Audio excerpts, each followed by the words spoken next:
গল্পের শুরুতেই আমরা দেখি একজন ছেলে বেহুশ অবস্থায় আকাশে ঝুলে আছে আর দ্রুত নিচে পড়ে যাচ্ছে। হঠাৎ ভাগ্যক্রমে ছেলেটির হুঁশ ফিরে আসে আর সে নিজেকে কিছু কার্গো বাক্সতে আটকা অবস্থায় পায়। এই ছেলেটির নাম নেট। এখন নেট দেখে এই কার্গো বাক্সগুলি প্লেন থেকে নিচে পড়ে যাচ্ছে। এই জন্য সে নিজের জীবন বাঁচাতে আবার প্লেনের দিকে যেতে শুরু করে। ঠিক তখনই নেটের একজন শত্রু তার উপর গুলি চালায়। তবে নেট কোনো একটা ভাবে নিজেকে বাঁচিয়ে আবার প্লেনের দিকে যেতে শুরু করে। তবে ঠিক তখনই সেই শত্রু তার পা ধরে ফেলে। ভাগ্যক্রমে ঠিক তখনই আরও একটি কার্গো বাক্স প্লেন থেকে পড়ে যায় আর সোজা সেই শত্রুর গায়ে ধাক্কা মারে, যার ফলে সেই লোকটি নিচে পড়ে যায়। এদিকে নেট যেই কার্গো বাক্সতে ছিল হঠাৎ সেটি ছিঁড়ে যেতে শুরু করে। তাই নেট বিশাল একটি লাফ দিয়ে প্লেনে উঠে পড়ে। তবে ঠিক তখনই প্লেনের ভিতর থেকে একটি গাড়ি বেরিয়ে আসে আর নেটকে ধাক্কা মেরে নিচে ফেলে দেয়। এখন নেট এবং গাড়ি নিচে পড়তে শুরু করে। নেট ধরে নেয় যে এখন তার মৃত্যু নিশ্চিত। তবে এইখান থেকে গল্পটি 15 বছর আগে চলে যায় আর এখানে আমরা দুইজন ভাইকে দেখতে পাই। একজনের নাম স্যাম এবং অন্যজনের নাম নেট। তারা দুইজন লুকিয়ে একটি মিউজিয়ামে যায় গুপ্তধনের একটি ম্যাপ চুরি করার জন্য। এখানে বড় ভাই স্যাম তার ছোট ভাই নেটকে বলে এই ম্যাপ খুবই মূল্যবান কারণ এটি গুপ্তধনের রাস্তা দেখায়। এটা বলে স্যাম ম্যাপ চুরি করতেই যাচ্ছিল। তবে ঠিক তখনই সেখানে মিউজিয়ামের গার্ড চলে আসে এবং তাদের দুইজনকে ধরে একটি অনাথ আশ্রমে নিয়ে যায়। আসলে তাদের দুইজনের বাবা মা ছিল না আর তারা শুরু থেকেই অনাথ আশ্রমে থাকতো। পুলিশ এই অনাথ আশ্রমের প্রধানকে বলে তারা দুইজন মিউজিয়ামে চুরি করতে গিয়ে ধরা পড়েছে। এটা শুনে প্রধান অনেক বেশি রেগে যায় কারণ নেট এবং স্যাম তাদের এটা প্রথম চুরি ছিল না। তারা এর আগেও মিউজিয়াম থেকে সেই ম্যাপ চুরি করার চেষ্টা করেছে। এই জন্য এখন প্রধান বিরক্ত হয়ে পুলিশ অফিসারকে বলে যে নেট এখনো ছোট, তাই তাকে ছেড়ে দিয়ে স্যামকে আপনি জেলে নিয়ে যান। কারণ অনেকবার বোঝানোর পরেও স্যাম চুরি করা বন্ধ করেনি। এখন স্যাম জেলে যেতে চায় না, তাই সে পুলিশ অফিসারকে বলে আমি ঘর থেকে আমার জিনিস নিয়ে আসছি। এটা বলে সে রুমে গিয়ে সেখান থেকে পালানোর প্রস্তুতি নেয়। তবে ঠিক তখনই তার ছোট ভাই নেট চলে আসে আর বলে তুমি আমাকে একা ছেড়ে যেও না। এটা শুনে স্যাম তার কাছে আসে আর বলে আমি পুলিশের হাতে ধরা দিতে চাই না, কারণ আমাকে সেই গুপ্তধন খুঁজে বের করতে হবে। যাওয়ার আগে স্যাম নেটকে একটি চিঠি এবং লাইটার দেয় আর বলে আমি একদিন নিশ্চয়ই ফিরে আসব। পরে স্যাম যাওয়ার পর নেট তার দেওয়া চিঠি খুলে আর দেখে সেখানে কিছুই লেখা নেই। কিন্তু নেট যখন সেই লাইটার চিঠির নিচে জ্বালায় ঠিক তখনই সেখানে লেখা ভেসে ওঠে। সেই চিঠিতে লেখা ছিল যে তুমি মনে রাখবে আমরা পাইরেট অর্থাৎ সমুদ্রের জলদস্যু পরিবারের বংশধর, তাই আমাদেরকে সেই গুপ্তধন খুঁজে বের করতেই হবে। তারপর এখন 15 বছর কেটে যায় আর আমরা নেটকে দেখি যে এখন বড় হয়ে গেছে। এখন সে একটি বারে কাজ করে, কিন্তু সে সবসময় হতাশ হয়ে থাকতো কারণ 15 বছর আগে তার ভাই স্যাম তাকে ছেড়ে যাওয়ার পর আর ফিরে আসেনি। তাই নেট এখনো স্যামকে খুঁজে বেড়ায়। এখন বারে নেটের কাছে একজন সুন্দরী মেয়ে আসে আর নেট নিজের স্কিল ব্যবহার করে মেয়েটিকে একটি ড্রিঙ্ক দেয়। পরে সিগারেট জ্বালানোর জন্য মেয়েটির কাছে লাইটার ছিল না, তাই সে নেটকে বলে আমার সিগারেট জ্বালিয়ে দাও। পরে নেট মেয়েটির সিগারেট জ্বালানোর সময় খুবই চালাকির সাথে সে মেয়েটির হাত থেকে ব্রেসলেট চুরি করে নেয়। আর এখানেই আমরা বুঝতে পারি নেট এখনো পরিবারের কাছ থেকে পাওয়া চুরির অভ্যাস ছাড়তে পারেনি।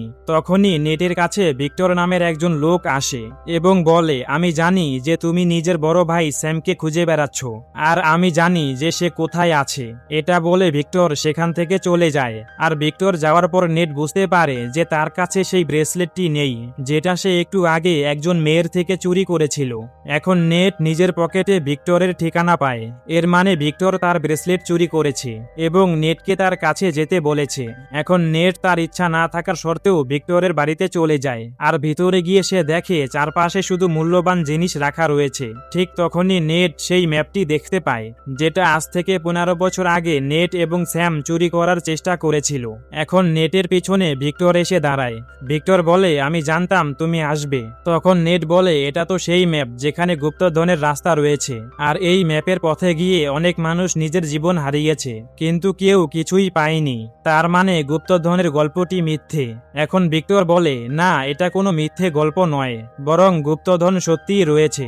পরে ভিক্টর বইয়ে থাকা একটি জাহাজের ছবি দেখিয়ে বলে এটি সাধারণ কোনো জাহাজ নয় বরং অনেক মূল্যবান একটি জাহাজ, কারণ এটার দাম $500 মিলিয়ন। আর শুধু তাই নয়, এই জাহাজের ভিতরে অনেক গুপ্তধন আছে। এখন নেট বলে আমার ভাই স্যাম কোথায়? এর জবাবে ভিক্টর বলে তোমার ভাই স্যাম এবং আমি এই গুপ্তধনের পেছনে পড়েছিলাম। খুঁজছিলাম, তবে হঠাৎ স্যাম কোথাও হারিয়ে যায়। আর গত 2 বছরের ভেতরেও আমি তাকে খুঁজে বের করতে পারিনি। তবে যাওয়ার আগে স্যাম আমাকে এই গুপ্তধনের বিষয়ে অনেক তথ্য দিয়ে গিয়েছিল। আর আমি জানি যে তুমিও এই গুপ্তধনের বিষয়ে অনেক কিছু জানো। এই জন্য আমরা দুইজন একসঙ্গে এই গুপ্তধন খুঁজে বের করতে পারবো। তবে নেট এই অফার গ্রহণ করে না। এখন ভিক্টর বলে, তুমি আমার সঙ্গ দাও, আর হতে পারে গুপ্তধন খুঁজতে খুঁজতে তুমি স্যামকেও পেয়ে যেতে পারো। এটা শুনে নেট কিছুটা চিন্তায় পড়ে যায় এবং সোজা তার বাড়িতে ফিরে আসে। ঘরে ফিরে সে নিজের ভাইয়ের ছবি দেখতে থাকে, আর ভাইয়ের ছবি দেখে নেট অনেকটা ইমোশনাল হয়ে যায়, আর ভিক্টরের সাথে গুপ্তধন এবং নিজের ভাইকে খোঁজার জন্য রাজি হয়ে যায়। পরের দিন সকালে নেট ভিক্টরের কাছে যায় এবং বলে, ঠিক আছে, আমি তোমার সাথে কাজ করতে রাজি। এখন ভিক্টর তাকে একটি চাবির ছবি দেখায় আর বলে, এইটা সেই চাবি যার সাহায্যে আমরা গুপ্তধন পর্যন্ত পৌঁছাতে পারবো। তবে এরকম 2টা চাবি রয়েছে, যার মধ্যে একটা তো আমার কাছে আছে, আর দ্বিতীয়টি একটি নিলাম কোম্পানিতে নিলামে তোলা হবে, যেটা আমাদেরকে দ্রুত চুরি করতে হবে। পরে ভিক্টর নেটকে সেই নিলাম কোম্পানির সামনে নিয়ে যায়, যেখানে সেই দ্বিতীয় চাবিটি নিলামে তোলা হবে। এরপর তারা চাবি চুরি করার পরিকল্পনা শুরু করে দেয়। তাদের পরিকল্পনা ছিল তারা সেই নিলাম কোম্পানির লাইট বন্ধ করে দেবে এবং অন্ধকারের সুযোগে চাবি চুরি করে নেবে। এরপর সেদিন চলে আসে যেদিন তারা চাবি চুরি করবে। তারা দুইজনই সেই নিলাম কোম্পানিতে চলে যায়। এখন পরিকল্পনা অনুযায়ী নেট পাওয়ার অফ করার জন্য কন্ট্রোল রুমে যায়। তবে হঠাৎ সেখানে মিউজিয়ামের গার্ড চলে আসে এবং নেটকে ধরার চেষ্টা করে। তবে নেট নিজেকে বাঁচিয়ে সেখান থেকে পালাতে থাকে। তবে সিকিউরিটি গার্ড তার পিছু ছাড়ে না। তাই নেট নিজের জীবন বাঁচানোর জন্য ছাদে থাকা লাইট ধরে ঝুলে পড়ে, আর লাইট ধরে সে এক পাশ থেকে অন্য পাশে যেতে থাকে। এই সময় নিচে থাকা সব মানুষের মনোযোগ নেটের উপর চলে যায়, আর এই সুযোগে ভিক্টর গার্ডের পোশাক পরে নেয় এবং চুপি চুপি চাবি চুরি করে ফেলে। পরে যখন ভিক্টর সেখান থেকে বের হচ্ছিল, ঠিক তখনই তার সামনে লাইলা নামের একজন মেয়ে চলে আসে, আর ভিক্টরের গলায় ছুরি ধরে সে বলে, এই চাবি আমাকে দিয়ে দাও। তবে ঠিক তখনই সেখানে কিছু গার্ড চলে আসে, আর তারা দেখে লাইলা একজন গার্ডের গলায় ছুরি ধরেছে। আসলে তারা মনে করছিল ভিক্টর একজন গার্ড, তাই সেই গার্ডগুলো ভিক্টরকে নিজের সঙ্গী ভেবে ছেড়ে দেয় এবং লাইলাকে ধরে ফেলে। আর ভিক্টর খুব সহজেই সেখান থেকে বেরিয়ে আসে। এদিকে বাইরে নেট তার জন্য অপেক্ষা করছিল। এখন তারা দুইজন একটি গাড়িতে বসে সেখান থেকে চলে যায়, আর তারা দুইজন সেখান থেকে স্পেনের বার্সেলোনা শহরে চলে আসে। আর সেখানে তারা ফ্রেজার নামের একজন মেয়ের সাথে দেখা করে। ফ্রেজার এবং ভিক্টর আগে থেকেই একে অপরকে চিনত। এখানে তাদের তিনজনের ভিতরে কথা হয়, আর কথাবার্তার মাঝে নেট জানতে পারে সেই প্রথম চাবিটি ভিক্টরের কাছে নয়, বরং ফ্রেজারের কাছে রয়েছে। এখন ভিক্টর ফ্রেজারকে বলে, সেই প্রথম চাবিটি আমাদেরকে দিয়ে দাও, আমরা তিনজন একসঙ্গে গুপ্তধন খুঁজে বের করব। কিন্তু ফ্রেজার না করে দেয় আর সেখান থেকে যেতে শুরু করে। ঠিক তখনই তাদের ভেতরে সন্দেহ হয় যে গুপ্তধন পাওয়ার এত বড় একটা সুযোগ পেয়েও ফ্রেজার না করলো কেন। তাই নেট নিজের ব্যাগ চেক করে, আর তারা বুঝতে পারে যে ফ্রেজার তাদের দ্বিতীয় চাবিটি চুরি করে নিয়েছে। তাই নেট ফ্রেজারের পেছনে দৌড়াতে শুরু করে, আর অনেকক্ষণ দৌড়ানোর পর ফ্রেজার নিজের গাড়ি নিয়ে পালাতে যাচ্ছিল। তবে ঠিক তখনই তার গাড়ির সামনে নেট চলে আসে এবং ভিক্টরও চলে আসে। আর ভিক্টর বলে, তুমি যদি চাবি নিয়ে যেতে চাও তাহলে যেতে পারো, তবে মনে রেখো তুমি জানো না যে এই চাবি কোথায় এবং কিভাবে ব্যবহার করতে হবে, আর এটা শুধু নেট ছাড়া আর কেউ জানে না। এটা শুনে ফ্রেজার বাধ্য হয়ে তাদের দুইজনের সঙ্গে কাজ করতে রাজি হয়। পরে তারা তিনজন একটি গির্জায় চলে যায় এবং গির্জার নিচের বেসমেন্টে চলে আসে, আর সেখানে তারা চাবি বসানোর জায়গাও পেয়ে যায়। তবে তারা জানতো না যে এই চাবি কোন পাশে ঘোরাতে হবে। তাই ভিক্টর বই দেখে এবং বলে 2টা চাবি একসঙ্গে ডান দিকে ঘোরাতে হবে। পরে যখন তারা চাবি ডান দিকে ঘোরায়, ঠিক তখনই মূর্তি থেকে কিছু তীর বেরিয়ে আসে, আর ভাগ্যক্রমে তাদের কোনো ক্ষতি হয় না। পরে নেট এবং ফ্রেজার চাবি এইবার বাম দিকে ঘোরায়, আর সঙ্গে সঙ্গে মূর্তির ভিতর থেকে রাস্তা বেরিয়ে আসে। এখন ভিক্টর বলে, তোমরা দুইজন এই রাস্তার ভিতর দিয়ে যাও, আমি বাইরে থেকে পাহারা দিচ্ছি যাতে এখানে কেউ না আসতে পারে। এখন নেট বলে, ঠিক আছে। তবে নেট তার মোবাইলের লোকেশন ভিক্টরের সঙ্গে শেয়ার করে দেয়, যাতে ভিক্টর তাদের দুইজনের অবস্থা অবস্থান দেখতে পারে। তারপর নেট এবং ফ্রেজার সেই রাস্তা দিয়ে এগোতে শুরু করে, আর এগোতে এগোতে একটি দরজার সামনে পৌঁছে যায়। তবে সেখানে তালা দেওয়া ছিল। এখন তাদের কাছে থাকা সেই চাবি দিয়ে লক খুলে ফেলে। তবে লক খোলার সঙ্গে সঙ্গে সেখানে পানি আসতে শুরু করে। আসলে তাদের ঠিক উপরেই একটি ফ্লোয়ারা ছিল, আর লক খুলে দেওয়ার কারণে সেই ফ্লোয়ারার পানি এখন নিচে জমতে শুরু করে। এখন তারা দ্রুত বাইরে না বের হলে এখানে পানিতে ডুবে মারা যাবে। তবে এখন এই দরজাটি খোলার জন্য অন্য পাশে থাকা দরজাটি আগে খুলতে হবে। তাই নেট ভিক্টরকে কল করে বলে অন্য পাশে থাকা দরজার লকটি খুলে দাও। এখন যেহেতু ভিক্টর তাদের লোকেশন দেখতে পাচ্ছিল, তাই খুব সহজেই সে দরজাটি খুঁজে পেয়ে যায়। তবে সেখানে চাবি বসানোর জন্য ভিক্টর আগে গ্লাস ভাঙতে থাকে। তবে ঠিক তখনই লাইলা নামের মেয়েটি সেখানে চলে আসে। তাই এখন তাদের মধ্যে লড়াই শুরু হয়। অন্যদিকে নেট এবং ফ্রেজার পানিতে ডুবে যাওয়ার উপক্রম হচ্ছিল। এদিকে ভিক্টর লাইলাকে তুলে সেই গ্লাসের উপর ছুঁড়ে মারে, যার ফলে গ্লাস সঙ্গে সঙ্গে ভেঙে যায়, আর ভিক্টর সেখানে চাবি বসিয়ে লক খুলতে সক্ষম হয়। আর অন্যদিকে তাদের উপরের দরজা খুলে যায়, আর নেট এবং ফ্রেজারের জীবন বেঁচে যায়। এখন তারা আবার সামনে এগোতে শুরু করে এবং আরও একটি দরজা পেয়ে যায়, আর এটাই ছিল শেষ দরজা। কিন্তু তারা কেউ জানতো না যে এই দরজা কিভাবে খুলতে হবে। ভিক্টর বাইরে দাঁড়িয়ে একটি ছিদ্র দিয়ে তাদেরকে দেখছিল। এদিকে নেট চাবি ফুটোতে বসানোর চেষ্টা করে, কিন্তু চাবি সেই তালার ফুটোতে ফিট হচ্ছিল না। ঠিক তখনই নেট সেখানে থাকা আলাদা একটি চাবির চিহ্ন দেখতে পায়, আর নেট বুঝতে পারে যে এই দরজা খোলার জন্য দ্বিতীয় চাবিটির প্রয়োজন। তাই সে ভিক্টরকে তার কাছে থাকা চাবিটি দিতে বলে। পরে ভিক্টর চাবিটি দিয়ে দেয়। এখন নেট সেই দুইটা চাবি একসঙ্গে করে একটি চাবি বানিয়ে ফেলে এবং এই চাবি দিয়ে দরজাটি খুলতে সক্ষম হয়। পরে তারা দুইজন ভেতরে চলে যায় এবং সেখানে বিশাল আকারের মাটির 4টি কলসি ছিল। তারা মনে করে যে গুপ্তধন এই কলসির ভিতরে রয়েছে।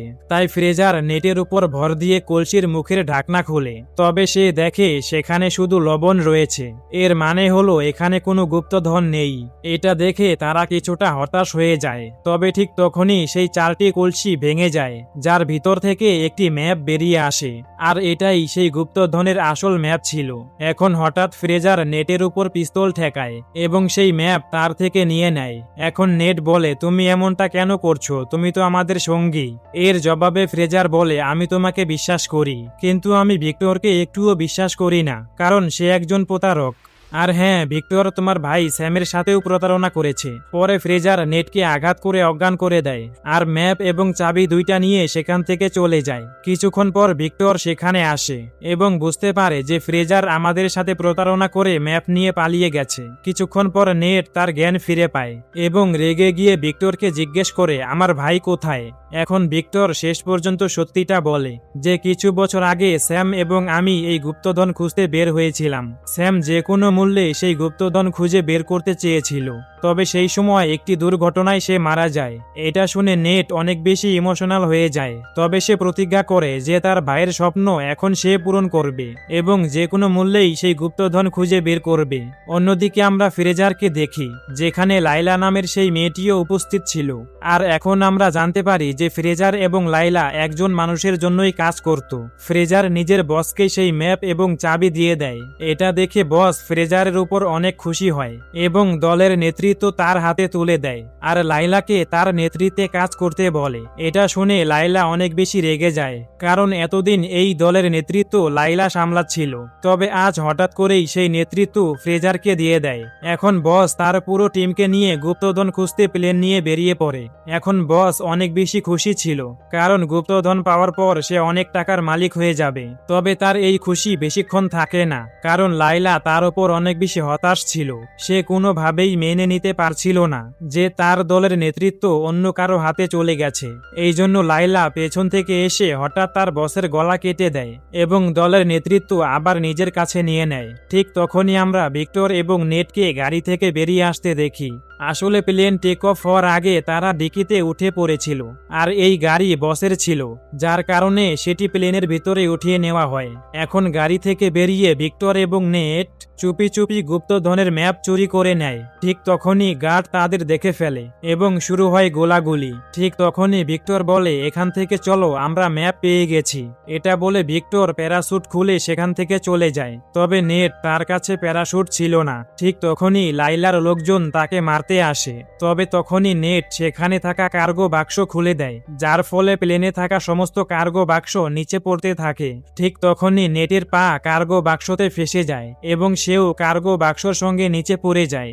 এখন এই সিন আমরা গল্পের শুরুতেই দেখেছি যে নেট অনেক পরিশ্রমের পর আবার প্লেনে উঠে এসেছিল। অন্যদিকে ফ্রেজার বসের গাড়িতে বসে পালাতে শুরু করে। ঠিক তখনই তার সামনে নেট চলে আসে আর নেট গাড়িতে ধাক্কা খেয়ে আবার নিচে পড়ে যায়। এখন তারা নিচে পড়ার সময় ফ্রেজার বলে, তোমার প্যারাশুট খুলে দাও, কিন্তু নেট বলে, আমার কাছে কোনো প্যারাশুট নেই।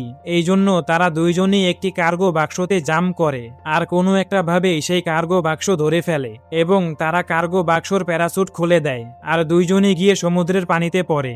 এখন তারা সমুদ্রের কিনারায় চলে আসে আর অনেক চিন্তার পর তারা দুইজন একটি হোটেলে থাকার সিদ্ধান্ত নেয়। পরে রাতে তারা ম্যাপ বোঝার চেষ্টা করছিল, কিন্তু এখানে ফ্রেজার নিজের মাথায় কিছুই ঢোকাতে পারছিল না, তাই সে আরাম করে ঘুমিয়ে পড়ে। তবে নেট পুরো রাত পরিশ্রম করে আর সেই চাবির মাধ্যমে নেট গুপ্তধনের লোকেশন পেয়ে যায়। এরপর নেট সেই লোকেশন লিখে রাখে। তবে সে জানতো এই লোকেশন ফ্রেজার পেলে সে নেটের সাথে আবার প্রতারণা করবে। এই জন্য সে কাগজের উপরে নকল লোকেশন লিখে রাখে এবং গিয়ে ঘুমিয়ে পড়ে। পরে সেটাই হয়, সকালে ফ্রেজার সেই লোকেশন দেখে এবং সে নেটকে কিছু না বলেই গুপ্তধন খুঁজতে বেরিয়ে যায়। পরে নেট ঘুম থেকে উঠে আর সে বুঝতে পারে তার দেওয়া নকল লোকেশন নিয়ে ফ্রেজার গুপ্তধন খুঁজতে বেরিয়ে পড়েছে।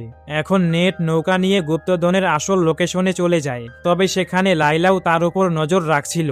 পরে নেট নৌকা থেকে নেমে শেষ পর্যন্ত সেই জায়গায় পৌঁছে যায় যেখানে বিশাল দুইটা জাহাজ এবং গুপ্তধন ছিল, আর এগুলোই খুঁজতে খুঁজতে অনেক মানুষ নিজের জীবন শেষ করেছে। এখন নেট একটি জাহাজে উঠে পড়ে যার ভিতরে স্বর্ণ দিয়ে ভরা অনেকগুলো ড্রাম ছিল। এটা দেখে নেট অনেক বেশি খুশি হয়ে যায়। ঠিক তখনই পেছন থেকে ভিক্টর চলে আসে। নেট জিজ্ঞেস করে, তুমি এখানে কিভাবে আসলে? তখন ভিক্টর জবাব দেয়, তুমি কি ভুলে গিয়েছো? তুমি তো নিজেই তোমার লোকেশন আমাকে শেয়ার করেছিলে। এখন তারা দুইজন স্বর্ণগুলো ব্যাগে ভরতে শুরু করে। ঠিক তখনই লাইলা তার দল নিয়ে সেখানে পৌঁছে যায়। তাদেরকে দেখে নেট এবং ভিক্টর জাহাজে লুকিয়ে পড়ে। এদিকে লাইলা এত স্বর্ণ দেখে খুশিতে নাচতে শুরু করে এবং লাইলা তার দলের লোকেদের কাজ শুরু করে দিতে বলে। আসলে লাইলা এখানে থাকা শুধু স্বর্ণ নয়, বরং এখানে থাকা জাহাজ দুইটা পর্যন্ত নিয়ে যাবে, কারণ সে জানতো এই গুপ্তধনের সঙ্গে সঙ্গে এই জাহাজগুলোর দাম অনেক বেশি। তাই লাইলা হেলিকপ্টারের সাহায্যে জাহাজ দুইটা উঠিয়ে নেয়। অন্যদিকে জাহাজে লুকিয়ে থাকা নেট এবং ভিক্টর বেরিয়ে আসে আর তারা দুইজন এই জাহাজটি নিজেদের দখলে নেওয়ার প্রস্তুতি শুরু করে দেয়। তারা দুইজন জাহাজে থাকা গার্ডদের সাথে লড়াই করতে শুরু করে এবং তাদেরকে জাহাজ থেকে নিচে ফেলতে থাকে। এখন অনেকক্ষণ গার্ডদের সাথে লড়াই করার পর তারা দুইজন একটি জাহাজ নিজের দখলে নিয়ে নেয়।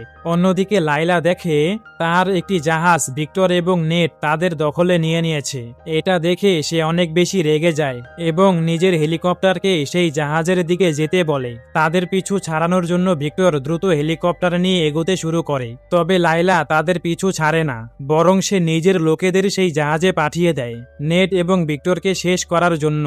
এখন নেট তাদের সাথে লড়াই শুরু করে দেয় আর লড়াই শেষে নেট জাহাজে একটি কামান দেখতে পায়। এখন সে দ্রুত কামান বারুদ দিয়ে ভরে দেয় এবং লাইলার জাহাজে গোলা নিক্ষেপ করে। ফলে লাইলার হেলিকপ্টারে আগুন ধরে যায় এবং জাহাজ পাহাড়ের সঙ্গে ধাক্কা খায়। তবে তখনই লাইলা নিজের জাহাজ ছেড়ে ভিক্টর এবং নেটের জাহাজে লাফ দেয় এবং নিজের জীবন বাঁচিয়ে ফেলে। পরে সে বিশাল একটি চেইন সমুদ্রের পানিতে ফেলে দেয়, ফলে জাহাজ এবং হেলিকপ্টার আর এগোতে পারে না। এখন নেট এবং লাইলা তাদের মধ্যে লড়াই শুরু হয়। তবে নেট লাইলার সাথে পেরে উঠছিল না, এই জন্য সে রশি বেয়ে উপরে হেলিকপ্টারে ভিক্টরের কাছে যেতে শুরু করে। তবে লাইলাও তার পেছনে আসছিল, তাই নেট স্বর্ণে ভরা তার ব্যাগ সোজা লাইলার উপর ফেলে দেয়। ফলে স্বর্ণের ব্যাগ এবং লাইলা সমুদ্রের পানিতে পড়ে যায়। তারা মনে করে লাইলা মারা গেছে, তবে না, সে এখনো জীবিত ছিল।